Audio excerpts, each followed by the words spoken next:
லூக்கா எழுதின சுவிசேஷம் 23வது அதிகாரம்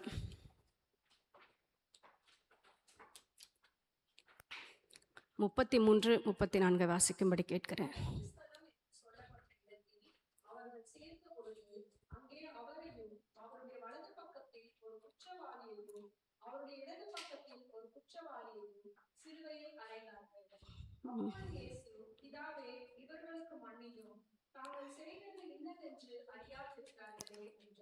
ஆமே, போதும் சிஸ்டர், அது மட்டும்தான். இதில் பார்க்க போகும்போது நம்ம இந்த நாட்களில் இந்த லெந்த நாட்கள் என்று சொல்லி இந்த காரியங்களை நம்ம ஆசரித்து கொண்டு இருக்கிறோம். சிலர் உபவாசிக்காமலும் நம்ம தொடர்ந்து வேத தியானங்கள் இந்த காரியங்களில் பார்த்துட்ருக்கோம். இதில் பார்க்கும்பொழுது பார்த்திங்கன்னா இயேசு கிறிஸ்துவனுடைய அந்த 7 வார்த்தைகளில் முதலாவது அவர் பேசின வார்த்தை என்று நம்ம சொல்லுகிறதான காரியம் என்னன்னு பார்த்தீங்கன்னா மன்னிப்பை குறித்து தான் நம்ம இன்றைக்கி பார்க்க போகிறோம். பிதாவே, இவர்களுக்கு மன்னியும், தாங்கள் செய்கிறது இன்னதென்று அறியாதிருக்கிறார்களே. ஆமே. இதில் இப்போ யாத்ராகமம் 21வது அதிகாரம் 30வது வசனத்தை வாசிக்கும்படி கேட்கிறேன். 21:30.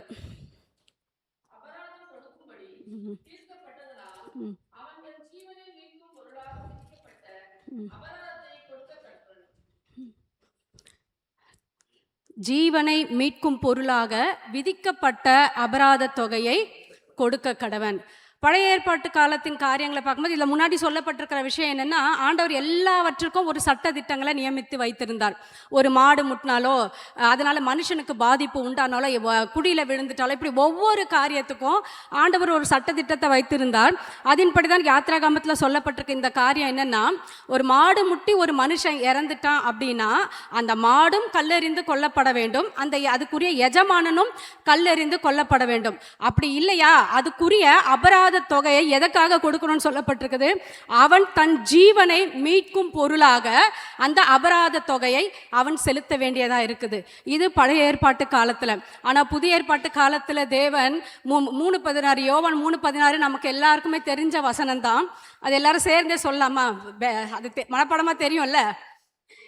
தேவன் தன்னுடைய ஒரே பேரான குமாரனை விசுவாசிக்கிறவன் எவனோ அவன் கெட்டு போகாமல் நித்திய ஜீவனை அடையும்படிக்கு இவ்வளவாய் உலகத்தில் அன்பு கூர்ந்தார் என்று பார்க்கிறோம். இதுல பாருங்க, மீட்கும் பொருளாக தன்னுடைய ஒரே பேரான குமாரனையே தேவன், பிதாவாகிய தேவன் நமக்காக கொடுக்கறதா பார்க்க முடியுது. பிதா கொடுத்தாரு, இயேசு மாட்டேன்னு சொல்லிட்டாரா?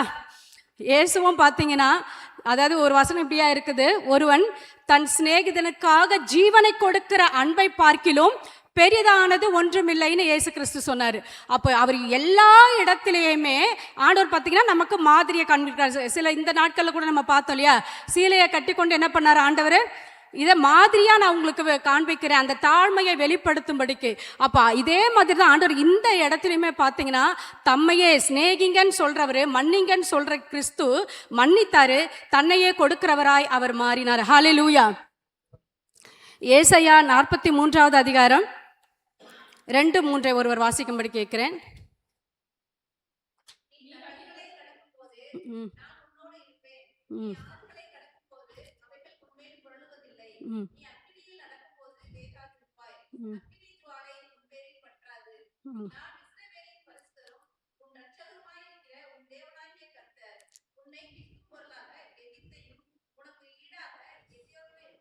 எத்தியோப்பியாவையும்.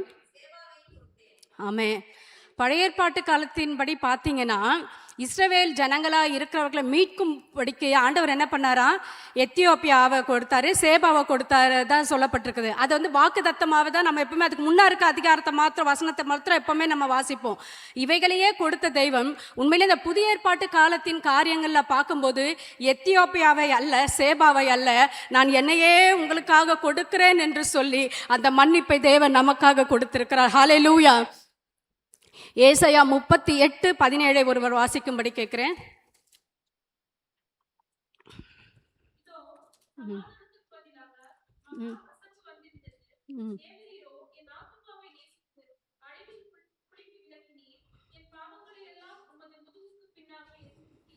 ஆமே. இந்த வார்த்தையை சொல்லி ஜெபிக்கிறது யாருங்க? எசேக்கியா. ஏசாயா தீர்க்க தரிசன புஸ்தகத்தில் எசேக்கியா இந்த ஜபத்தை செய்கிறத நம்ம பார்க்க முடியுது. அவர் ஒரு ராஜா தான்.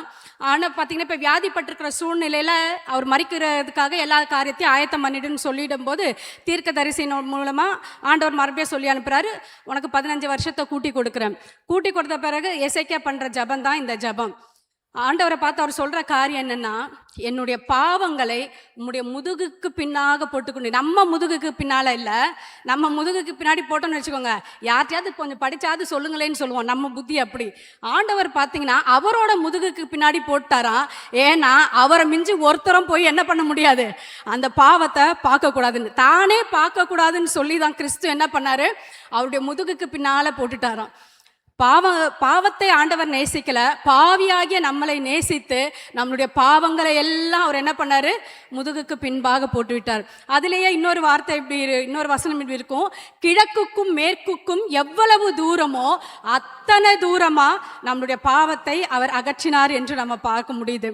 இந்த காரியங்கள் எல்லாம் ஆண்டவர் சொல்லி தான் சொல்றாரு, பிதாவே இவர்களுக்கு மன்னியும், தாங்கள் செய்கிறது இன்னதென்று அறியாதிருக்கிறார்களே. இதில் லூக்கா எழுதின சுவிசேஷம் 22வது அதிகாரம் 63 ஒரு வாசிக்கும்படி கேட்குறேன்.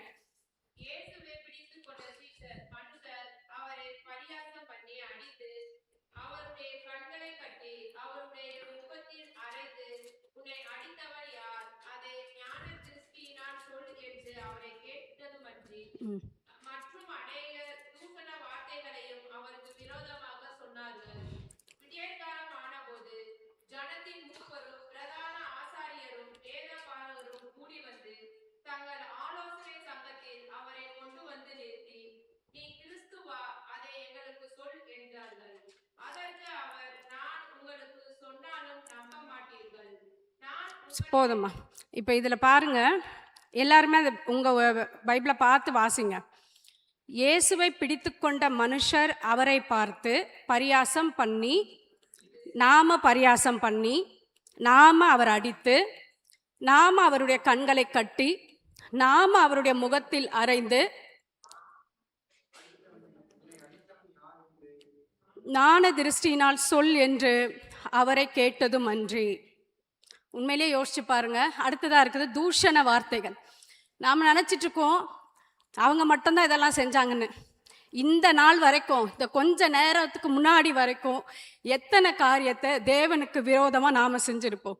அது நம்ம தனிப்பட்ட வாழ்க்கையிலையா இருக்கலாம், குடும்பமாக இருக்கலாம். ரட்சிக்கப்பட்டு பார்த்தீங்கன்னா எல்லாருமே எத்தனையோ வருஷங்கள் ஆச்சு. நிச்சயம் 5 வருஷத்துக்கு கீழே யாராவது இங்கே இருக்கீங்களா? எல்லாருக்குமே 5 வருஷத்துக்கு மேலே தான் ரட்சிக்கப்பட்ட அனுபவம் உடையவங்களா இருக்கும். ஆனால் இத்தனை வருடங்கள் ஆன பிறகுமே நம்ம ஒவ்வொரு நாளுமே அதாவது ஆண்டவர் சொன்னார்ல, நீங்கள் என்னை விசாரிச்சிங்க. நாங்கள் எப்போ ஆண்டவர் விசாரிக்க வந்தோம்? நான் சிறைச்சாலையிலேருந்து என்னை பார்க்க வந்தீங்க. எப்போ பார்க்க வந்தோம்? இவங்களுக்கு நீங்கள் எதை செஞ்சீங்களோ அதை எனக்கு தான் செஞ்சீங்கன்னு ஆண்டவர் சொல்கிறார். அப்போது சக விசுவாசிகளா, சக மனிதர்களா, சக சகோதரர்களா இருக்கிறவர்களுக்கு நாம் எதை செய்கிறோமோ அதை கிறிஸ்துவுக்கு தான் நம்ம செய்திருக்கிறோம். நாம் முன்ன செஞ்சதை வேதபாரகர் செஞ்சாங்க, பரிசேயர் செஞ்சாங்க, இதையே நம்ம திரும்ப திரும்ப நம்ம சொல்லிக்கிட்டே இருக்கிறோம். ஆனா இதுல பார்க்கும்பொழுது பார்த்தீங்கன்னா, இவர்கள் செய்கிறது இன்னதென்று அறியாதிருக்கிறார்கள் சொல்லி இயேசு கிறிஸ்து அவர்களுக்காக பரிந்து பேசுகிற காரியத்தை நம்ம பார்க்க முடியுது. உண்மையிலேயே நம்ம எல்லாம் அறியாம தான் இருக்கிறோமா? அவங்களுக்காவது ஒரு பக்கம் அறியலன்னு கூட சொல்லிக்கலாம்னு வச்சுக்கோங்க. ஆனா இதெல்லாம் எழுதப்பட்டு இருக்கிற வார்த்தையை கையில நம்ம வச்சுக்கிட்டு அநேக வேலைகள்ல நம்ம என்ன பண்றோம், இவைகளே அறியாமல மறந்து விடுகிறோம். பாவத்தை தான் முதுகுக்கு பின்னாடி போனோம். ஆனால் நம்ம கர்த்தருடைய வார்த்தையை என்ன பண்ணுறோம், முதுகுக்கு பின்னாடி போட்டு நம்மளுடைய சுயத்தை வெளிப்படுத்தக்கூடியவங்களா இருக்கிறோம்.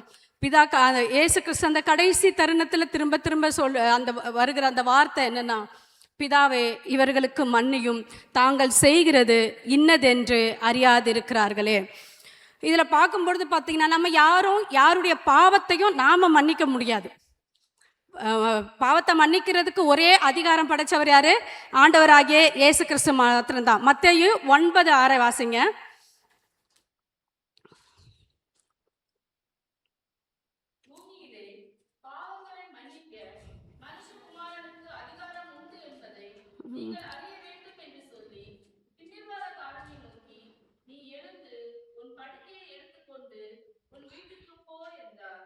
ஆமென். இந்த சம்பவம் நமக்கு எல்லாருக்குமே தெரியும். திமிர்வாதக்காரன் அந்த இயேசு கூடியிருந்த வீட்டுக்கு முன்னாடி அதிகமான ஜனக்கூட்டம் இருந்ததுனால கூரையெல்லாம் எடுத்துட்டு அவங்க என்ன பண்ணுவாங்க, ஒரு துணியில் அவங்க அந்த திமிர்வாதக்காரனை இறக்குறாங்க. அப்போ அந்த நாள் அது ஓய்வு நாளாக இருந்ததுனால எல்லாரும் அந்த காரியத்தை சொல்லும் பொழுது அவசர பாவத்தை மன்னிக்கிறதுக்கு இவருக்கு யார் அதிகாரம் கொடுத்தது அப்படின்னு சொல்லும்போது ஆண்டவர் சொல்கிற காரியம் அங்கே எப்படி இருக்க, மறுபடியும் அதை வாசிங்களேன். ம் ம்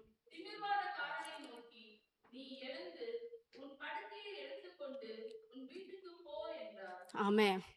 இல்லை பாருங்க, பாவங்களை மன்னிக்க மனுஷகுமாரனுக்கு அதிகாரம் உண்டு என்று சொல்லி தான் அவர் என்ன சொல்றாரு, உன் படுக்கையை எடுத்து கொண்டு போ. அடுத்தது ஆண்டவர் சொல்றாரு, இதுல எது பெஸ்ட்ன்னு நீங்க நினைக்கிறீங்க? பாவங்கள் உனக்கு மன்னிக்கப்பட்டதுன்னு சொல்றதா, இல்ல உன் படுக்கையை எடுத்துக்கொண்டு நடவென்று சொல்றதா? எது எளிது, எது சரி சொல்லுங்களேன். படுக்கையை எடுத்துட்டு போனானா அவனுக்கு என்ன ஆகும்? சரீரத்துல மாத்திரம்தான் சுகம் உண்டாகும். ஆனா ஆவிக்குரிய விதத்தை அவன் செய்த பாவத்திற்கான நிவர்த்தி கிடைக்கவே கிடைக்காது. அதனால்தான் இயேசு கிறிஸ்து சொன்னாரு, உன் பாவங்கள் உனக்கு மன்னிக்கப்பட்டது. பாவம் மன்னிக்கப்பட்டாச்சு அப்படின்னு சொன்னா எல்லாத்திலுமே மன்னிப்பு உண்டாகிடும், எல்லாத்திலுமே விடுதலை உண்டாகிவிடும். அதை தான் இங்க இயேசு கிறிஸ்து வெளிப்படுத்துகிறார். அதனால்தான் இந்த பெதஸ்தா குளத்துக்கிட்ட உட்கார்ந்து இருந்த அந்த 38 வருடமா இருந்த வியாதியஸ்தன், இயேசு கிறிஸ்துக்கு அதை விட வயசு கம்மி தான், 33 வருஷம் தான் இல்லையா? ஆனால் அவன் பார்த்தீங்கன்னா வியாதிப்பட்டதே 38 வருஷமா அங்கே இருக்கிறான். அப்போ அதுக்கு முன்னே ஒரு 20 வயசோ 30 வயசோ எத்தனை வயதோ அவனுக்கு தெரியல. அந்த டைம்லையுமே பார்த்தீங்கன்னா அவனை பார்த்து ஆண்டவர் வந்து சுகமாக்குறாரு. சுகமாக்கிட்டு எல்லார் முன்னாடியும் அவனை அசிங்கப்படுத்தக்கூடாதுன்னு நினச்சிருப்பார் போல. ஆண்டவர் நினச்சிருந்தா அங்கேயே இனி பாவம் செய்யாதே அப்படின்னு சொல்லியிருக்கலாம். ஆனால் ஆண்டவர் அங்கே சொல்லலை. அதுக்கு பிறகு அவனை தேவாலயத்தில் பார்க்கும் பொழுது சொல்றாரு, இனி கேடானதொன்றும் உனக்கு வராதபடிக்கு பாவம் செய்யாதே. அப்போ இதில் நம்ம தெரிஞ்சுக்கிறது என்னன்னா, 38 வருடம் அவன் எப்படிப்பட்ட கேடான காரியத்துக்குள்ள இதுக்கு முன்னாடி இருந்திருந்தா அந்த 38 வருட வியாதியை அவன் அனுபவிக்க வேண்டியதாக இருந்திருக்கும். அப்போ அப்படிப்பட்ட 38 வருடத்துக்குரிய காரியத்தையும் நமக்கு மன்னிக்கிறவர் கிறிஸ்து மாத்திரம்தான். அது மாத்திரமில்லாது நமக்கு தெரிஞ்ச சம்பவங்கள் தான். விபச்சாரத்தில் பிடிக்கப்பட்ட ஸ்திரீயும் பார்த்து கல்லெறிறதுக்கு ஒருத்தருக்கும் என்ன இல்லை, தகுதியே இல்லை. ஆண்டவர் சொல்றாரு, நானும் உன்னை ஆக்கினைக்குள்ளாக தீர்க்கறது இல்லை, ஆனால் என்ன பண்ணாத, இனி பாவம் செய்யாத. அநேக வேளை நம்ம அந்த மன்னிப்பின் காரியத்தில் பார்க்கும்போது மன்னிப்பு மாத்திரம் அல்ல, ஆண்டவர் மன்னிப்போடு கூட ஒரு எச்சரிக்கையும் கொடுக்குறாரு. என்ன கொடுக்குன்னா, இனி பாவம் செய்யாதே. தன் பாவத்தை மறைக்கிறவன் வாழ்வடைய மாட்டான், அதை அறிக்கை செய்து விட்டு விடுகிறவனோ இரக்கம் பெறுவான்றார். அப்ப அந்த இரக்கம் நமக்கு தொடர்ச்சியா வேணும்னா உலகத்தின் முடிவு பரியந்தம் நிலை நிற்பவனே ரட்சிக்கப்படுவான் என்று இருக்கு இல்லையா? அப்ப அந்த உலகத்தின் முடிவு பரியந்தம் நம்ம நிலை நிற்கணும்னா, அன்னைக்கு என் ஆண்டவர் என் பாவத்தை மன்னிச்சிட்டாரு, நான் 20 வயசுல ஞானஸ்தானம் எடுத்துட்டேன், 21 வயசுல ஞானஸ்தானம் எடுத்துட்டேன் அப்படின்னா, இப்ப கடந்து வந்த இந்த நாட்களில் நான் திரும்ப திரும்ப திரும்ப காரியங்களை செய்து கொண்டிருப்பேன், அந்த மன்னிப்பை பெறாமல் இருப்பேன், அல்லது மற்றவர்களிடத்து மன்னிக்காதவளவே நான் இருப்பேன்னு சொன்னா அந்த பரலோகத்துக்கு நான் போய் சேரவே முடியாது. ஹல்லேலூயா. மத்தேயு எழுதின சுவிசேஷத்தில் 18வது அதிகாரம் 21 35 வரைக்கும் உள்ள வசனங்களை வாசிக்கும்படி கேட்கிறேன்.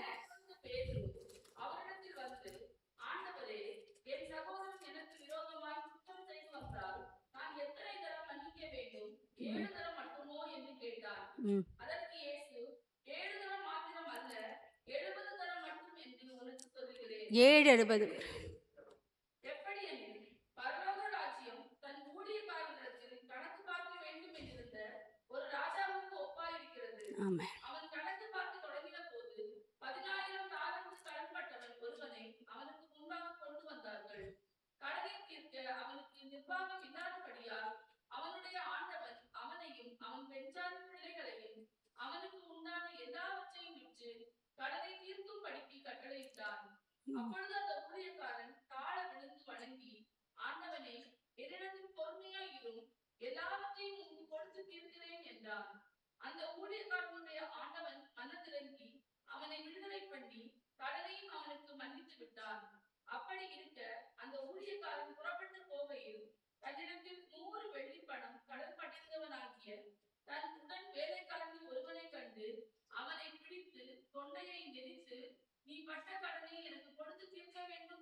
ஆமே.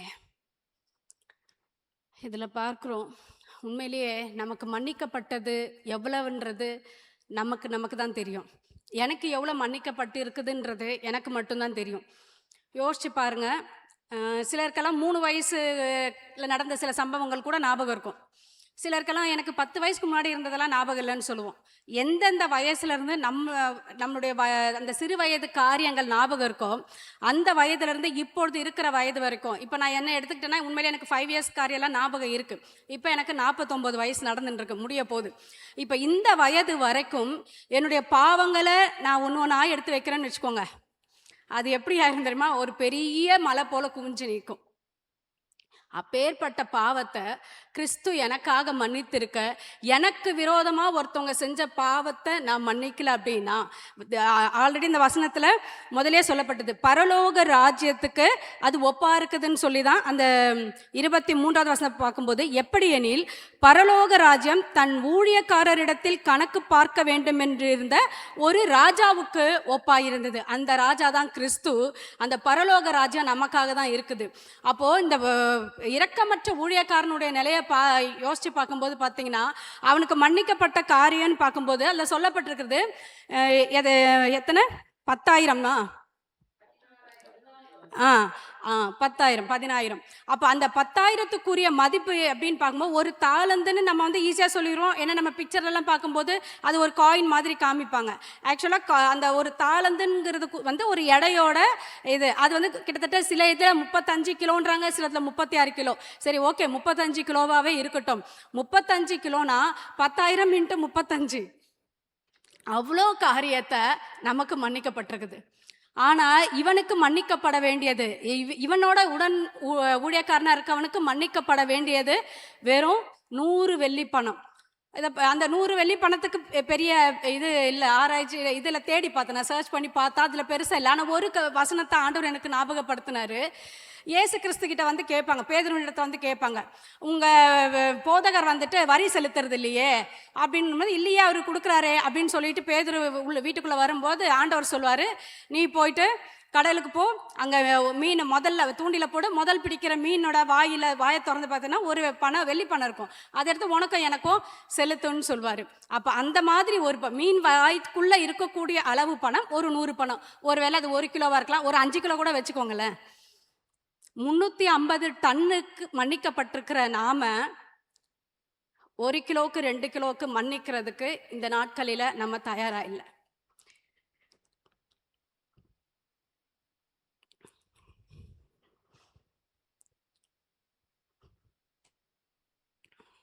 ஒருவேளை இந்த காரியத்தில் வச்சு நம்ம பார்க்குறோம், இதை விட அதிகமாக கூட ஒருவேளை நம்மளுடைய பாவங்கள் இருக்கலாம்.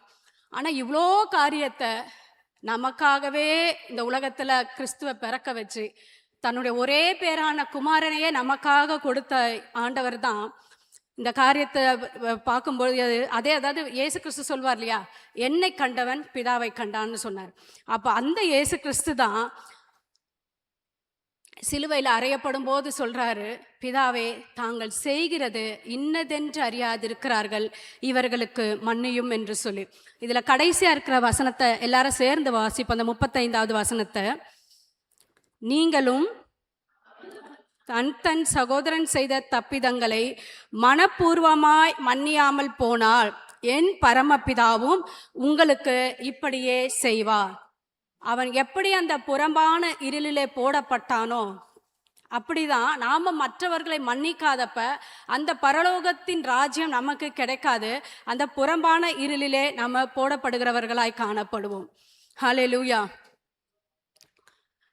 மத்தேயு எழுதின சுவிசேஷம் 6வது அதிகாரம் 14 - 15 வாசிங்க. 14, 15 இதே காரியம் தான் அதுலயே இருக்கும்.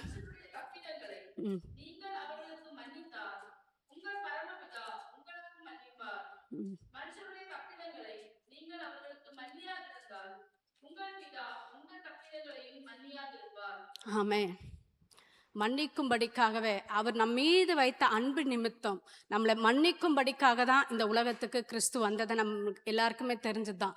ஆனால் அப்பேற்பட்ட மன்னிப்பை அன்பை பெற்றுக்கொண்ட நாம அநேக வேளைகளில் மற்றவர்கள் செய்கிற தப்பிதங்களை பாவங்கள் என்று சொல்லப்படலை. ஏன்னா பாவங்களை மன்னிக்க மனுஷகுமாரனுக்கு மாத்திரம்தான் அதிகாரம் உண்டு, அது நமக்கு அதிகாரம் இல்லை. ஆனால் அவர்கள் நமக்கு விரோதமாக கிறிஸ்துவுக்கு இப்போ இங்கே வாசிச்சோம் இல்லையா, கன்னத்தில் அரைஞ்சாங்க, துப்புனாங்க, தூஷண வார்த்தைகளை சொன்னாங்க. எல்லாம் அப்படி சொன்ன பிறகும் கிறிஸ்து எப்படி ஜெபிக்கிறார் அவங்களுக்காக? பிதாவே தாங்கள் செய்கிறது இன்னதென்று அறியாதிருக்கிறார்கள்னு சொல்லி ஜெபிக்கிறத பார்க்குறோம். உண்மையிலேயே பார்த்தீங்கன்னா இங்கே இருக்கிற நம்ம நான் விக்கிரக வணக்கத்தின் பின்னணியில் இருந்து தான் வந்தேன். அநேகர் பார்த்தீங்கன்னா இங்கே விக்கிரக வணக்கத்தின் பின்னணியில் இருந்திருக்கலாம், இல்லை கிறிஸ்தவ குடும்பத்தில் இருந்தோம் அநேக பாவமான காரியங்களை களியாட்டுகளில் இருந்து தான் நம்ம வந்திருக்கிறோம். அப்பேற்பட்ட பாவங்களை எல்லாம் கிறிஸ்து நமக்காக மன்னித்தாரு. ஆனால் நம்ம இன்னைக்கு வரைக்கும் விக்கிரக வணக்கத்தை செய்கிறவங்க ஜனங்களும் இல்லை மற்ற ஜனங்களையும் பார்த்து கேலியும் கிண்டலுமா அந்த ஜனங்களை பார்த்தாலே பிடிக்கல. ஏன் தான் இப்படி பண்ணுறாங்க, இப்படி தான் நம்ம அந்த எண்ணங்கள் இருக்குது. அப்படி இல்லாதபடிக்கு அந்த ஜனங்களை பார்க்கிற பொழுது நம்ம அங்கே நின்றுட்டு அபிஷேகத்திலெல்லாம் ஜெபிக்க வேண்டாம்.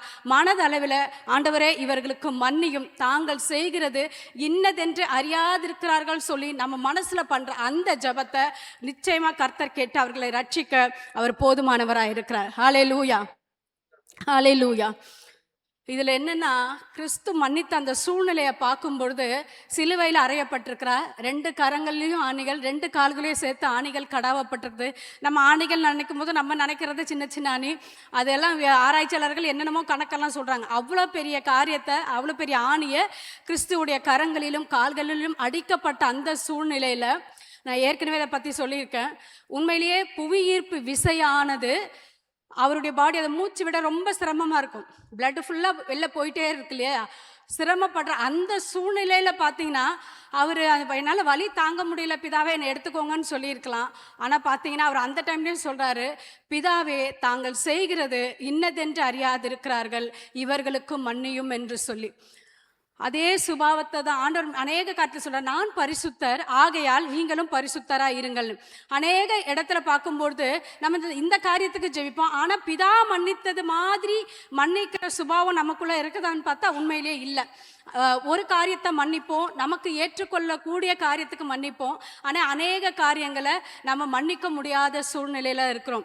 ஆண்டவர் சொன்னார், நீங்கள் அதாவது எதை கேட்குறீங்களோ அதை பெற்றுக்கொள்வீங்கள்னு சொல்லியிருக்கார். எதையோ கேட்குறோம்ல நம்ம, ஆண்டவர் தருவார் சொல்லி. அப்போ என்னைக்காவது இந்த மன்னிக்கிற சுபாவத்தை எனக்கு தாங்க.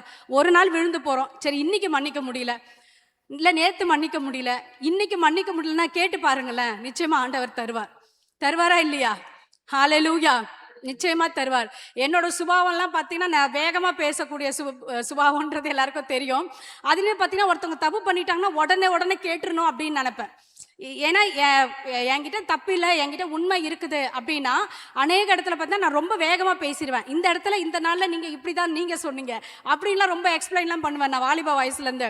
ஆனால் அந்த சுபாவத்தெல்லாம் எவ்வளோ காரியத்தில் ஆண்டவர் இன்னைக்கு என்னை மாற்ற வச்சிருக்கிறார். சில காரியத்தை டைரெக்டாகவே சொல்கிறதுக்கு வரும், இல்லை ஆண்டவர் எனக்கு உதவி செய்யுங்களேன், கொஞ்சம் வாயை மூடிக்க எனக்கு உதவி செய்யுங்களேன் அப்படின்னு சொல்லி உண்மையிலே மனசில் ஒரு சின்ன ஜபம் பண்ணுவேன். ஆனால் அதே வேளையில் நம்ம யார் தப்பு பண்ணாலும் அதை கண்டுக்கவே கூடாதுன்ற அர்த்தம் இங்கே இல்லை. ஆண்டவர் என்ன சொன்னார், மன்னிச்சாரு, ஆனால் இனி பாவம் செய்யாத என்றும் கண்டித்தும் உணர்த்துறதா பார்க்குறோம். ஏன்னா நம்முடைய தேவன் எப்படிப்பட்டவர்னா பாவத்தை குறித்தும் நீதியை குறித்தும் நியாய தீர்ப்பை குறித்தும் கண்டித்து உணர்த்துகிறவராக இருக்கிறார்.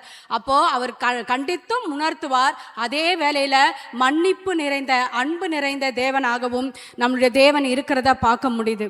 அதுவும் அந்த மரணத்தை உண்மையிலேயே நான் ஏற்கனவே சொல்லியிருக்கேன் இல்லையா, வலி இருக்கிற டைமில் யாராவது வந்து நம்ம கிட்ட ஏதாவது சொல்லட்டுமே, அவங்க நியாயமானதை கூட பேசட்டும், அவங்க பேசுறத கூட நம்ம என்ன பண்ண மாட்டோம், அந்த காதில் வாங்கிக்க மாட்டோம், டென்ஷனில் எதில் இருக்கவங்களை பிடிச்சி கத்தி விட்டுருவோம்.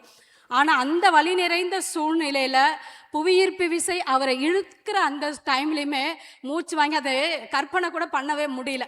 ஆண்டவர் எந்த அளவுக்கு இது பண்ணி பிதாவின் இடத்துல ஜெபிச்சிருப்பாருன்னு சொல்லி நான் உண்மையிலே அது யோசிக்கிறதுக்கே இதாக இருக்குது.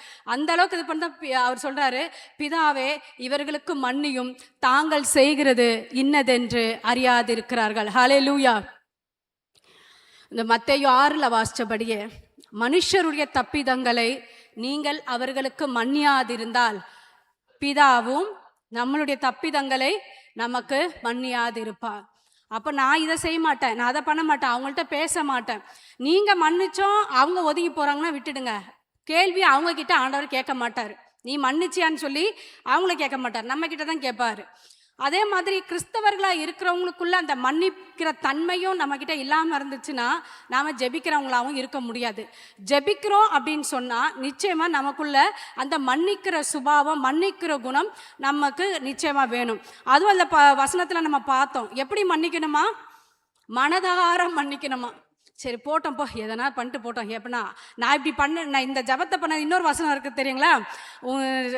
உனக்கு தவறு செஞ்சவங்களுக்காக நீங்கள் ஜெபிக்கும் பொழுது அக்கினி தழலை அவங்க மேலே போடுறீங்க.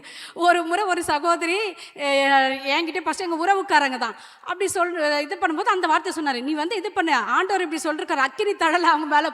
நான் மனசில் உடனே ஜெபிக்க ஆரம்பித்தேன், ஆண்டவரே இந்த சுபாவம் எங்களுக்கு வேண்டாம். அவங்க உண்மையாகவே மனம் திரும்பணும், மன்னிக்கணும், நம்ம மன்னிக்கணும். அதுதான் அவங்க மேலே ஆண்டவர் அக்கினி தழலை போடணும்னு நினச்சா நம்ம தலையில் அக்கினி தழலை போகிறதுக்கு இன்னொருத்தர் ரெடியாக இருப்பாங்க. அதை உணராதபடிக்கு இப்படிப்பட்ட ஒரு கருத்து சொன்னாங்க. அவங்களும் ஒரு கிறிஸ்தவங்க தான். அப்போ அதை யோசிக்கும் போது உண்மையிலே வசனத்தின்படி பார்க்கும்போது அந்த எண்ணத்தோடு அல்ல, மனதார மன்னிக்கிற அந்த இருதயம் நமக்குள்ளாய் காணப்பட வேண்டும். ஹல்லேலூயா.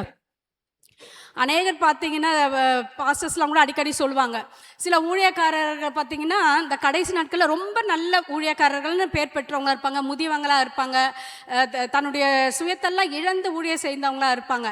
அப்படிப்பட்டவங்களுக்குமே பார்த்தீங்கன்னா அந்த கடைசி நாளில் என்ன இருக்கும் பார்த்தீங்கன்னா, இந்த மரண தருவாயில் சிலர் தான் உடனே இறப்பாங்க, சிலருக்குலாம் பார்த்தீங்கன்னா கொஞ்ச நாள் அப்படியே படுக்கையில் இருப்பாங்க.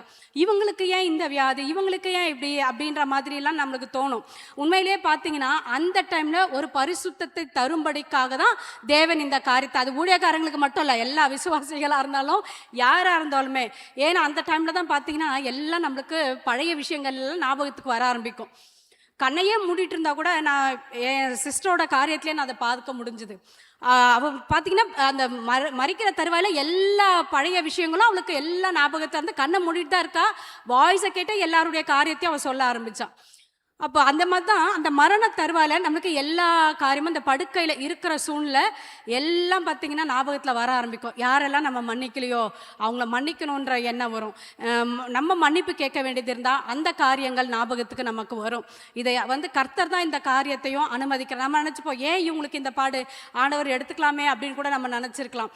ஆனால் அந்த நேரத்தில் உண்மையிலேயே கர்த்தர் நம்மளுக்கு தர அந்த டைம் பார்த்திங்கன்னா யாரெல்லாம் நம்ம மன்னிக்கணுமோ அதை மன்னிச்சே ஆகணும். அப்படி மன்னிக்கல அப்படின்னா வசனத்தின்படி நம்ம என்ன பண்ண முடியாது, அந்த பரலோகத்துக்கு நம்ம போக முடியாது. உண்மையிலேயே நம்மளுடைய பாவத்தெல்லாம் முதுகுக்கு பின்னாடி போட்டாண்டவர் நான் அடிக்கடி யோசிக்கிறது அப்படிதான். ஒன்றுனா எடுத்து வச்சேன்னா உண்மையிலே அது ஒரு பெரிய மலை போல குவிஞ்சிடும். அப்பேற்பட்ட காரியத்தை 350 டன்னுக்கிட்ட கிறிஸ்து நமக்காக மன்னிச்சிருப்பார்னு சொன்னால் ஒரு சில கிலோ மன்னிக்கிறது நமக்கு லேசான காரியம் தானே. நம்மளால் முடியலையா, அதை நம்ம கிறிஸ்துவின் இடத்துல கேட்போம் என்று சொன்னால் அவர் நமக்கு உதவி செய்ய வல்லவராக இருக்கிறார். ஹல்லேலூயா. எல்லாரும் எழுந்து நின்று ஹல்லேலூயா. கர்த்தாவே, உண்மையாகவே எல்லாவற்றையும் மன்னிக்க எங்களுக்கு